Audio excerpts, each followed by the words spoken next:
এই সেই আধার কার্ড যা প্রতিটি ভারতবাসীর জন্য একান্ত প্রয়োজনীয় একটি ডকুমেন্ট, এবং এই আধার কার্ড ছাড়া প্রতিটি ভারতবাসী সকাল থেকে সন্ধ্যা পর্যন্ত নানা ধরনের সমস্যার সম্মুখীন হন।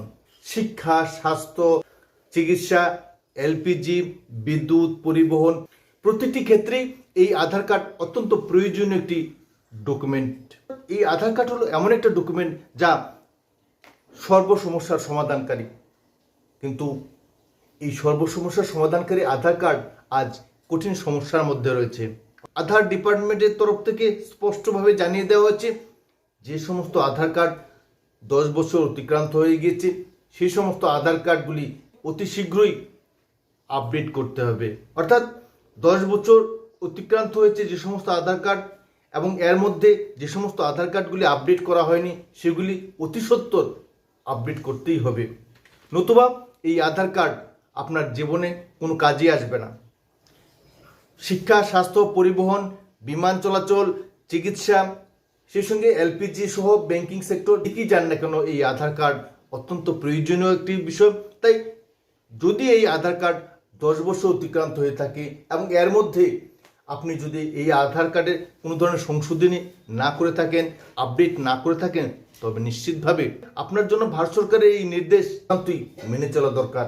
10 বছর অতিক্রান্ত হয়ে গেছে যে সমস্ত আধার কার্ড, সে সমস্ত আধার কার্ড আপনার পরিচয় বহনকারী একটি ডকুমেন্ট হিসাবে থাকবে, এর বাস্তব জীবনে কোন ধরনের ব্যবহার থাকবে না। তাই সরকারের যে কোনো সুযোগ সুবিধা নেওয়ার ক্ষেত্রে কিংবা বেসরকারি ক্ষেত্রেও এই আধার কার্ডকে যখন আপনি ব্যবহার করতে যাবেন তখন আপনার পক্ষে হাজারো সমস্যার সৃষ্টি হবে। ইউআইডিএ এর পক্ষ থেকে স্পষ্টভাবে জানিয়ে দেওয়া হচ্ছে যে সমস্ত আধার কার্ড 10 বছর অতিক্রান্ত হয়ে গেছে সেগুলি অবশ্যই অতি অবশ্যই আপডেট করা প্রয়োজন।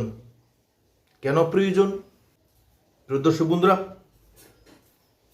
অবশ্যই আমরা জেনে নেব কেন, কি কারণে এই ধরনের নির্দেশিকা জারি করা হয়েছে, এর পেছনে কি কারণ রয়েছে।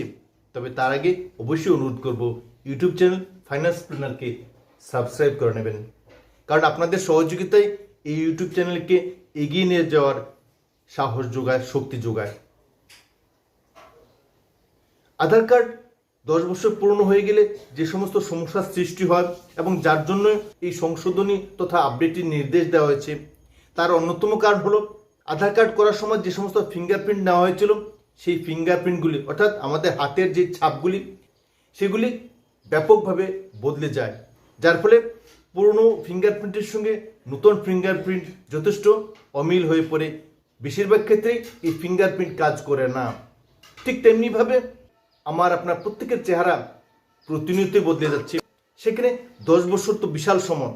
তাই আপনার আধার কার্ড যখন তৈরি করেছেন তৎকালীন সময়ের আপনার যে ছবি এবং বর্তমানের ছবি কোনো ধরনের মিল থাকছে না। তাই আপনার আধার কার্ডের সঙ্গে আপনার বাস্তব ছবির কোনো ধরনের মিল না থাকার কারণে বিভিন্ন ক্ষেত্রে জটিলতার সৃষ্টি হতে পারে।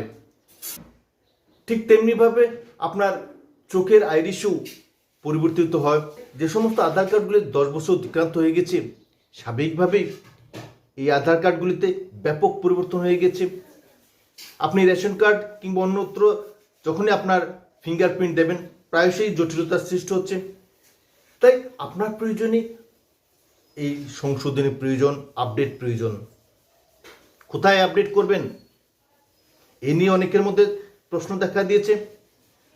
সরকার নিয়ন্ত্রিত বিভিন্ন ব্যাংক, সেই সঙ্গে জেলা শাসক অফিস, পোস্ট অফিস এবং সিএসসি সেন্টার রয়েছে যেখানে প্রতিনিয়তই আধার কার্ড আপডেট করা হচ্ছে। কিন্তু সরকারি সংস্থাগুলোতে আপনি অতি সহজেই আধার কার্ড আপডেট করে নিতে পারবেন। তার জন্য আপনার প্রয়োজনীয় ডকুমেন্ট সাবমিট করতে হবে।